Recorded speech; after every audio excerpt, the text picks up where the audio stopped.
Hello दोस्तों, नमस्कार। मेरा नाम डापी भावेश है और मेरे Divyaraj CSC cyber cafe channel में आपका एक बार फिर से स्वागत है।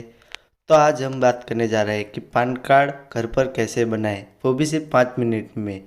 अगर आपका मोबाइल नंबर आधार कार्ड से लिंक है और आप भी पैन कार्ड बनाना चाहते हैं, तो वो भी कोई बिना डॉक्यूमेंट भेजे हुए घर पे ही बनाना चाहते हो, तो वो कैसे बनाएं उसका पूरा का पूरा प्रोसेस मैंने इस वीडियो में बताया है। तो इस वीडियो को पूरा देखिए, क्योंकि मैं लाइव आपके सामने ही पैन कार्ड बनाने वाला हूँ। तो लाइव प्रोसेस आपको पूरी की पूरी समझ में आ जाएगी।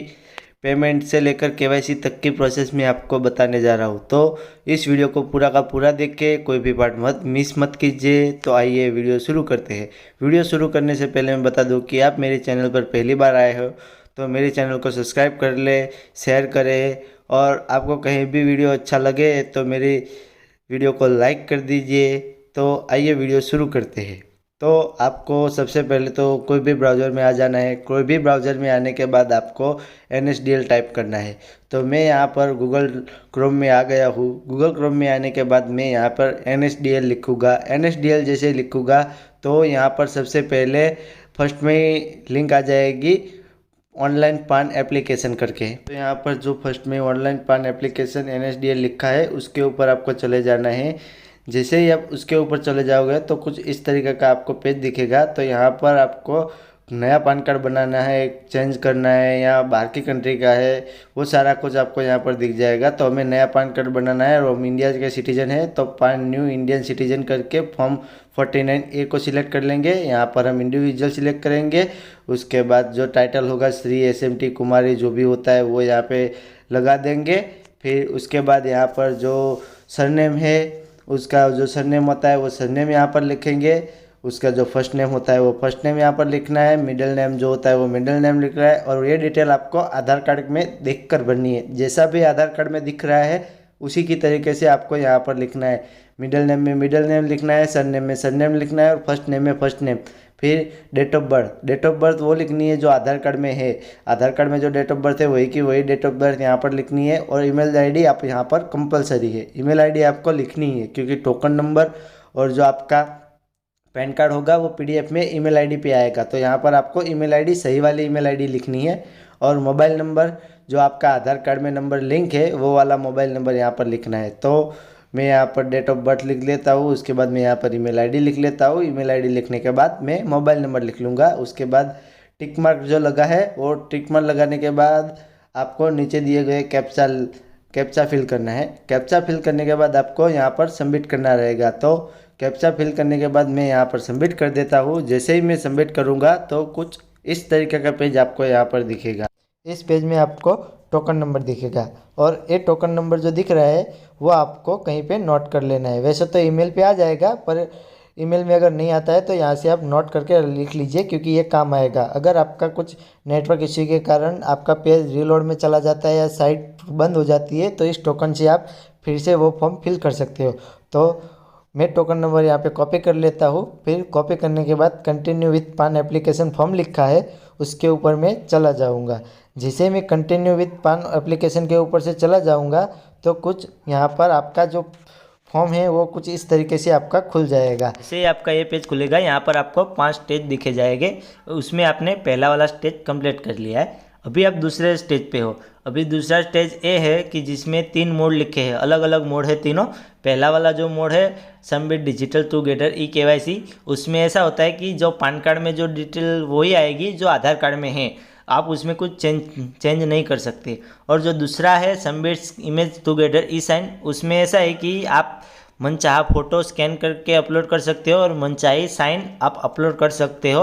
और उसके बाद eKYC करके आप पैन कार्ड बनवा सकते हो। और जो तीसरा वाला ऑप्शन है उसमें आप डॉक्यूमेंट फॉरवर्ड करना रहता है। वो ऑप्शन उनके लिए है जिनका आधार कार्ड में नंबर लिंक नहीं होता है। समझ गए? जिसका आधार कार्ड में नंबर लिंक नहीं है वो तीसरे वाले ऑप्शन में जा सकते हैं। मेरा यहाँ पे आधार कार्ड में नंबर लिंक है तो मैं यहाँ बीच वाला ऑप्शन चूज़ करूँगा, क्योंकि मुझे अपना मनचाहा फ़ोटो अपलोड करना है और मनचाही साइन अपलोड करनी है। तो मैं यहाँ पे दूसरा वाला जो है वो सिलेक्ट करते नीचे चला जाऊँगा। जैसे ही मैं नीचे जाऊँगा तो यहाँ पर अपने आधार कार्ड के लास्ट 4 डिजिट पूछा जाएगा। तो यहाँ पे लास्ट 4 डिजिट डाल के मैं यहाँ आगे चला जाऊँगा। और फिर आगे यहाँ पर नाम एस पर आधार लिखा है, वहाँ पर आपको जो आधार कार्ड में जैसा नाम लिखा है उसी की तरह से सेम नाम यहाँ पर लिखना है। कोई भी मिस्टेक नहीं करनी है। जो आधार कार्ड में जिस तरीके से नाम है उसी की तरीके से यहाँ पर आपको नाम लिखना है। और नाम लिखने के बाद आपको थोड़ा सा नीचे आ जाना है। जैसे ही आप नीचे आओगे तो आपने जो पहले स्टेज में जो फॉर्म फिल किया था, जो नाम लिखा था, उस वो यहाँ पर आ जाएगा। वो देख लेना है सही है कि नहीं। उसके बाद आपको आपका जेंडर सिलेक्ट करना है। जेंडर सिलेक्ट करने के बाद आपको पूछा जाएगा यहाँ पर क्या आपका कोई अदर नेम है। अगर आपका कोई अदर नेम है तो यस करो, अगर आपका अदर नेम नहीं है तो नो कर देता हूँ। मेरा कोई अदर नेम नहीं है तो मैं यहाँ पे नो कर देता हूँ। नो करने के बाद मैं आगे चला जाऊँगा। उसके बाद आपको पूछा जाता है कि आप पैन कार्ड के ऊपर मदर का नाम प्रिंट आउट करना चाहते हो या फादर का। अगर आप मदर का प्रिंट आउट करना चाहते हो तो आपको यहाँ पर यस करना है। अगर फादर का प्रिंट आउट करना चाहते हो तो आपको नो ही रहने देना है। तो आप जैसे नो रहने देंगे तो आपका जो पैन कार्ड आता है उसके ऊपर आपके फादर का नाम प्रिंट आउट होके आएगा। अगर आप यस करते हो तो आपका मदर का नाम प्रिंट आउट करके आता है। तो मैं यहाँ पे फादर का नाम प्रिंट आउट करना चाहता हूँ तो मैं नो कर देता हूँ और मैं यहाँ पर अपने फादर का नाम लिख देता हूँ। फिर फादर का नाम यहाँ पे सरनेम लिखना है। फादर का जो फर्स्ट नेम होता है वो फर्स्ट नेम लिखना है। तो फादर का फर्स्ट नेम लिखने के बाद थोड़ा नीचे जाएंगे तो नीचे यहाँ पे मदर का नेम है। मदर का नेम ऑप्शनल है, अगर आप लिखना चाहते हो तो लिख सकते हो, अगर नहीं लिखना है तो इसे ब्लैंक छोड़ के नेक्स्ट कर सकते हो। मैं यहाँ पे ब्लैंक छोड़ के नेक्स्ट कर देता हूँ। इसे नेक्स्ट करके इस पेज पे आ जाओगे। अभी इस पेज पर आपको कॉन्टैक्ट एंड अदर डिटेल देनी है। अभी आपको पहले ही पूछा जाएगा आपका सोर्स ऑफ इनकम। अभी आपकी इनकम कहाँ से आती है वो आपको सिलेक्ट करना है। आप सैलरीड हो तो आप सैलरी यूज़ कर सकते हो। अगर आपकी कोई इनकम नहीं है तो आप कोई इनकम नहीं है, या अगर आपकी कोई भी कहीं से भी होम प्रॉपर्टी की इनकम आती है तो वो भी आप सिलेक्ट करके यहाँ पर आप सिलेक्ट कर सकते हो। अगर हमारी कोई इनकम नहीं है तो हम यहाँ पर नो इनकम लिख के आगे कर देते हैं। तो नो इनकम यहाँ पे सिलेक्ट कर देंगे। फिर उसके पास आपको पूछा जाएगा कि आपका एड्रेस कौन सा है। अगर आप ऑफिस के लिए बना रहे हो तो आपका ऑफिस सिलेक्ट कर सकते हो, और आप घर का एड्रेस है तो रेसिडेंसी सिलेक्ट करके आपको यहाँ पर जो आपका एड्रेस होता है वो आपको लिख देना है पूरा का पूरा। एड्रेस आपको खास नोट के लिए बोल देता हूँ कि जो एड्रेस आपको आधार कार्ड में छपा है वही एड्रेस आप इसमें भी डालें, क्योंकि अगर आपका एड्रेस मिसमैच हुआ तो आपका पैन कार्ड रिजेक्ट होने के चांसेस रहते हैं। तो आप ज़्यादा से ज़्यादा बने तो आधार कार्ड में देख के ही आपका एड्रेस फिल करें। तो मैं यहाँ पे अपना एड्रेस आधार कार्ड में देखकर यहाँ पे मैं फिल कर देता हूँ। जिस तरीके से आधार कार्ड में मेरा एड्रेस है उसी की तरीके से मैं यहाँ पे अपना एड्रेस डाल देता हूँ। और आपको यहाँ पर एड्रेस डालने के बाद जो मेरी कंट्री है वो मैं कंट्री सिलेक्ट कर दूंगा। कंट्री सिलेक्ट करने के बाद जो मेरा स्टेट पड़ता है वो स्टेट सिलेक्ट कर दूंगा और पिन कोड डाल के थोड़ा नीचे आ जाऊंगा। अभी नीचे आपको ऑफिस का एड्रेस पूछ रहा है। अभी आप ये पैन कार्ड अपने खुद के लिए बना रहे हो तो आपको ऑफिस का एड्रेस डालने की कोई ज़रूरत नहीं है। तो आप ये ऑफिस का एड्रेस है वो ब्लैंक छोड़ के थोड़ा नीचे आ जाइए। नीचे यहाँ पे अपना टेलीफोन नंबर और ईमेल आईडी वेरीफाई करने को रहता है। तो यहाँ पर अपना जो ईमेल आईडी और टेलीफोन नंबर है वो यहाँ पहले से ही आ जाएगा। तो सिर्फ अपनी ISD कोड अपनी कंट्री का सिलेक्ट करना है। वो सिलेक्ट करने के बाद आपको नीचे जाकर थोड़ा नेक्स्ट कर देना है। जैसे ही आप नेक्स्ट कर दोगे तो कुछ इस तरीका के पेज आपको दिखाई देगा। उसके बाद हम चौथे स्टेज पे आ गए। अभी चौथे स्टेज में हमें AO कोड पूछ रहा है। AO कोड में area code, AO type, range code, AO number डालना है। अभी वो कैसे लाना है वो मैं आपको बताता हूँ। यहाँ पर आप इंडियन सिटीजन हो तो आपको इंडियन सिटीजन सिलेक्ट कर लेना है। उसके बाद आपको जो स्टेट रहता है वो आपको स्टेट सिलेक्ट करना है। तो यहाँ पर उत्तर प्रदेश है तो मैं यहाँ पे उत्तर प्रदेश सिलेक्ट कर लेता हूँ। उसके बाद जो सिटी कौन सा लगता है आपका वो आपको सिटी सिलेक्ट करना है। जहाँ पे आपका जो पास में सिटी पड़ता है वो आपको सिटी सिलेक्ट कर लेना है। सिटी सिलेक्ट करने के बाद आपको यहाँ पर जो जो सिटी के कोड होंगे वो आपको यहाँ पे वर्ड आ जाएंगे। उस वर्ड में से आप कोई भी वर्ड ले सकते हो, वर्ड 1 वर्ड 2 जैसे भी हुए वो आप वहाँ पे वर्ड ले सकते हो। जैसे ही आप यहाँ पे सिलेक्ट पे करोगे तो ऊपर आपके AO कोड ऑटोमेटिक आ जाएंगे। उसके बाद आप यहाँ पे नेक्स्ट कर दोगे। नेक्स्ट कर दोगे तो आपको यहाँ पर कुछ इस तरीके का पेज आ जाएगा। अभी लास्ट वाला स्टेज आ गया है। यहाँ पर आपको डॉक्यूमेंट की डिटेल्स पूछी जा रही है। तो आपको डॉक्यूमेंट के डिटेल्स में proof of identity, proof of address और proof of date of birth देना है। तो उसमें आप कुछ भी सिलेक्ट कर सकते हो।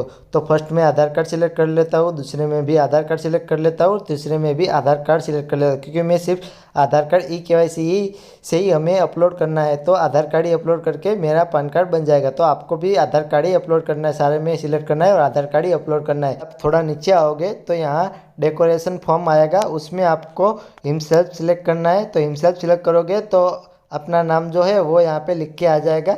फिर उसके बाद अपना जो प्लेस है जहाँ से आप फॉर्म फिल कर रहे हो उस प्लेस का नाम यहाँ पे आपको डाल देना है।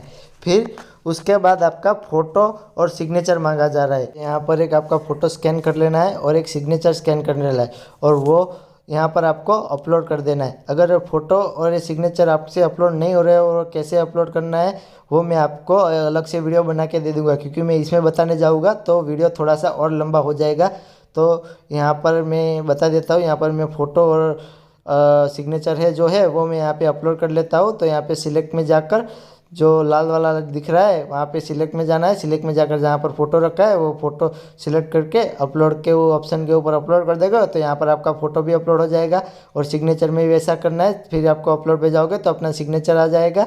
फिर नीचे आपको आ जाना है, तो यहाँ पर नीचे आपको एड्रेस का लिए कोई डॉक्यूमेंट अपलोड करना है। तो एड्रेस के लिए मैं आधार कार्ड सिलेक्ट कर लेता हूँ। आधार कार्ड सिलेक्ट करके यहाँ पे अपलोड कर दूँगा और अपलोड करने के बाद मैं यहाँ पे सबमिट कर दूँगा। जैसे सबमिट कर दूंगा तो कुछ इस तरीके का पेज आएगा। अभी यहाँ पर आपको पूछा जाता है आधार कार्ड के फर्स्ट 8 डिजिट, तो आपको यहाँ पर आधार कार्ड के फर्स्ट 8 डिजिट है वो डाल देने हैं।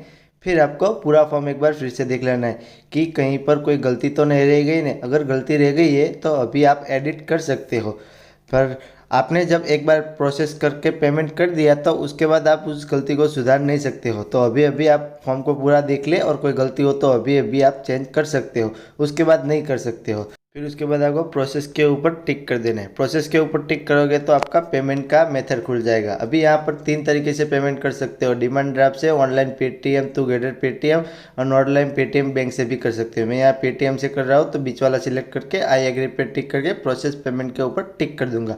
उसके बाद आपको कुछ इस तरीके का पेज खुलेगा कन्फर्मेशन के लिए। अभी आपको पे कंफर्म के ऊपर टिक करना है, तो यहाँ से आप पे कंफर्म कर सकते हो। पे कंफर्म करने के बाद आपको कुछ लोड लेगा, फिर कुछ इस तरीके का पेज आपको खुल जाएगा।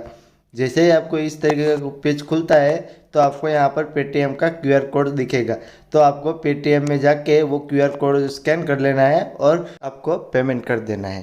तो आप मैं पेमेंट कर देता हूँ। फिर जैसे ही आप पेमेंट कर दोगे तो यहाँ पर थोड़ा सा प्रोसेसिंग होगा, फिर प्रोसेसिंग होने के बाद थोड़ा लोडिंग होगा, फिर लोडिंग होने के बाद आपको कुछ इस तरीके का पेज आएगा। अभी उस तरीके का पेज आता है तो आपको टेंशन नहीं लेना है, क्योंकि आपका पेमेंट तो हो चुका है। और बोल रहे हो कि ऐसा क्यों आ गया, तो आपको कुछ नहीं करना है, बस सिंपल आपको होम पेज पे आ जाना है। फिर आपको जैसे ही होम पेज पे आ जाओगे तो आपको यह अप्लाई न्यू दिख रहा है और रजिस्टर दिख रहा है, तो रजिस्टर यूजर पे चले जाना है। और रजिस्टर यूजर पे जाके आपने जो टोकन नंबर नोट किया होगा वो टोकन नंबर यहाँ पे डाल देना है। और टोकन नंबर डालने के बाद जो ईमेल आईडी आपने जो डाली थी वो ईमेल आईडी डाल देनी है। ईमेल आईडी डालने के बाद डेट ऑफ बर्थ डाल देनी है। डेट ऑफ बर्थ डालने के बाद आपको जो कैप्चा दिख रहे हैं वो कैप्चा डालने हैं। कैप्चा फिल करने के बाद आपको सबमिट के ऊपर क्लिक करना है। जैसे ही आप सबमिट के ऊपर क्लिक करोगे तो आपको कुछ इस तरीके का पेज खुल जाएगा। अभी यहाँ पर कुछ नहीं करना, टिक मार्क लगा के ऑथेंटिकेटर के ऊपर आपको क्लिक कर देना है। जैसे आप ऑथेंटिकेटर पर क्लिक करोगे तो यहाँ पे OTP भेजने को आ जाएगा, तो मैंने यहाँ पे OTP भेज दिया है। फिर जैसे ही मोबाइल पे OTP रिसीव होता है वो OTP यहाँ पर हमें लिख देना है। OTP लिखने के बाद अब सबमिट कर देना है। अगर आपको OTP नहीं आता है जल्दी तो आप यहाँ से रीजनरेट OTP करके भी यहाँ पे OTP फिर से मंगवा सकते हो। मेरा OTP आ गया है, मैंने डाल दिया। अभी मैं यहाँ पे सबमिट कर दूंगा। सबमिट करने के बाद अभी KYC करना है, तो कंटिन्यू ई साइन के ऊपर जाके कुछ इस तरीके का पेज खुल जाएगा। फिर यहाँ पर आपको आई एग्री पे टिक करना है और उसके बाद यहाँ पर नीचे आधार कार्ड या वर्चुअल ID नंबर होता है वो डालना है। मैं यहाँ पे आधार कार्ड का नंबर डाल के सेंड OTP के ऊपर टिक कर दूंगा, तो यहाँ पे आधार कार्ड का OTP है वो आपके मोबाइल में रिसीव हो जाएगा। वो जो आधार कार्ड में नंबर लिंक होगा उसमें आपका आधार कार्ड का OTP आ जाएगा। अभी वही OTP डाल के वेरीफाई OTP करेंगे। जैसे ही वेरीफाई OTP करेंगे तो आपका KYC सबमिट हो जाएगा। KYC सबमिट हो जाने के बाद आपको कुछ इस तरीके का पेज खुल के आ जाएगा कि आपका फॉर्म जो है वो फिल हो गया है। अभी आप यहाँ से फॉर्म अपना डाउनलोड कर सकते हो। तो यहाँ पे आपका जो पासवर्ड रहता है वो आपकी डेट ऑफ बर्थ रहती है। जैसे मैं यहाँ पे डेमो के लिए मैं बता देता हूँ, इस तरीके से आपकी डेट ऑफ बर्थ रहती है। फिर उस डेट ऑफ बर्थ को डाल के यहाँ पे आपका जो प्रिंट आउट रहता है वो आप प्रिंट आउट यहाँ से निकाल सकते हो। फिर आपको इस प्रिंट को संभाल के रखना है, क्योंकि इसके ऊपर एक्नॉलेजमेंट नंबर लिखा हुआ रहता है, जो देखो सामने फर्स्ट में। ये एक्नॉलेजमेंट नंबर आपको पैन कार्ड का स्टेटस चेक करने के लिए काम आएगा। तो आप इस प्रिंट आउट को निकाल के रख सकते हो या फ़ोन में PDF में सेव करके भी आप रख सकते हो। फिर आपको कुछ नहीं करना है, फिर आपको होम पेज पे आ जाना है। फिर आपको 3 से 4 दिन का वेट करना है। 3 से 4 दिन में वेट करोगे तो मतलब आपका जो फॉर्म होता है वो सबमिट हो जाएगा, वेरीफाई हो जाएगा। वेरीफाई होने के बाद आपका जो पैन कार्ड है वो आपको पीडीएफ में अपने मेल आईडी पे मिल जाएगा। उसको 3 से 4 दिन का टाइम लगता है, और जो आपका ओरिजिनल घर पे आ जाएगा उसका टाइम लगता है अपने 7 से 8 दिन में आ जाता है। और आपको वीडियो में कुछ समझ में नहीं आया है तो इस पूरी प्रोसेस का वीडियो में जो बताया है वो पूरी की पूरी प्रोसेस मैंने अपनी साइट पे डाल दी है। आप उसमें जाकर भी एक बार विजिट कर सकते हो, और जो प्रोसेस समझ में नहीं आई वो प्रोसेस आप उसमें देखकर भी कर सकते हो। तो उस वेबसाइट का लिंक मैं डिस्क्रिप्शन में दे दूंगा, तो आप उस पे जा पे विजिट कर सकते हो और पूरा प्रोसेस फिर से देख सकते हो एक बार। आपको अच्छी लगी हो तो इस वीडियो को लाइक कर दे, कमेंट कर दे और सब्सक्राइब कर दे मेरी पहली बार चैनल में आए हो तो, क्योंकि मैं इसी की तरह का वीडियो बार बार लाता रहूँगा तो आपको हेल्प होती रहेगी। तो मेरे चैनल को सब्सक्राइब कर लीजिए, लाइक कीजिए और शेयर कीजिए। Thank you for watching my video.